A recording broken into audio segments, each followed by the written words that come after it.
கொடுக்கறது தான் டஃப். அதை கொடுக்கும் சிம்மராசி தடவை. நீங்கள் கொடுப்பீங்க, உங்களால் முடியும், சூப்பராக பண்ணுவீங்க. யாரோ ஒருத்தி நான் நம்புகிறேன். எதை பற்றியும் கவலைப்படாதீங்க. தயவு செஞ்சு தேவையில்லாமல் ஏதாவது நெகட்டிவாக வீடியோ போட்டாங்கன்னா அதை போய் பார்த்து டென்ஷன் ஆகிக்காதீங்க. நம்மளுக்கு நிறைய வேலை இருக்குது. நம்மளை ப்ரூவ் பண்ண வேண்டியதுக்கு நிறைய அசைன்மெண்ட் வந்துருக்கு. நம்ம அதை காட்டணும். கஷ்டமாக ஒரு வேலை இருக்கும், அதை செஞ்சு பார்க்கும்போது அப்படியே தெரியும். குழந்தை பிறக்கிறது ரொம்ப கஷ்டம் தான். பெற்று முடிச்சப்பறம் ஒரு சந்தோஷம் வரும் பாருங்கள். அந்த மாதிரி தான் அஷ்டமச்சனி என்பது சிம்மராசிக்காரர்களுக்கு உங்களுடைய ஆளுமையை அதிகரிக்கக்கூடிய தன்மையாகத்தான் வந்திருக்கு.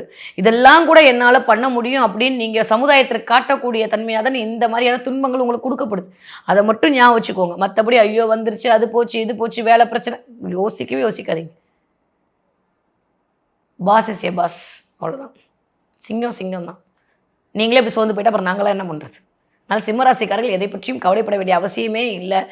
யாராவது ஏதாவது சொன்னாங்களோ இல்லை தலைக்கு மேலே இருக்க கேது உங்களையே நெகட்டிவாக சொன்னால் நோன்னு இந்த வீடியோ ஒரு 4 தடவை பார்த்துருங்க, சரியாக போச்சு. ஓகே, மேக்ஸிமம் எனக்கு தெரிஞ்சு இந்த தடவை சிம்மராசிக்காரங்க ஒரு 3 மாதத்துக்கு ஒரு தெரியாது குலதெய்வம் உங்களுக்கு போயிட்டு வந்துருங்க. இல்லையா, குலதெய்வம் ஃபோட்டோ எடுத்து வீட்டில் வச்சு டெய்லி ஒரு ஊதுபத்தி ஏற்றி, ஏன்னா கேது எல்லாமே தலைக்கு மேலே இருக்கா, கொஞ்சம் டிலேவை கொடுத்துட்டே இருக்கும் சில விஷயத்தில். அது நடக்காமல் இருக்கிறது குலதெய்வ ஃபோட்டோ முன்னாடி ஊதுபத்தி ஏற்றி வச்சு, ஏன்னா புகையெல்லாம் கேது, ஊதுபத்தி ஏற்றி வச்சு இல்லை சாம்பிராணி போட்டு தினம், நான் சாம்பிராணி போடுறதுக்குலாம் கொஞ்சம் ப்ராசஸ் அதிகம். இதுனா ஒரு ஸ்டிக்கை ஏற்றி வச்சுட்டு போயிடலாம் பாருங்க.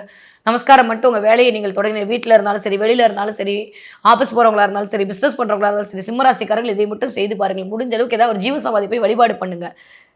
கோவில்களுக்கு எண்ணெய் வாங்கி தானம் கொடுங்க. எப்பேற்பட்ட பிரச்சனையும் சிம்மராசிக்காரருக்கு ஒரே ஒரு சொல்யூஷன், கோவில் விக்கிரகங்களுக்கு எண்ணெய் சாத்துறதுக்கு எண்ணெய் வாங்கி கொடுங்க.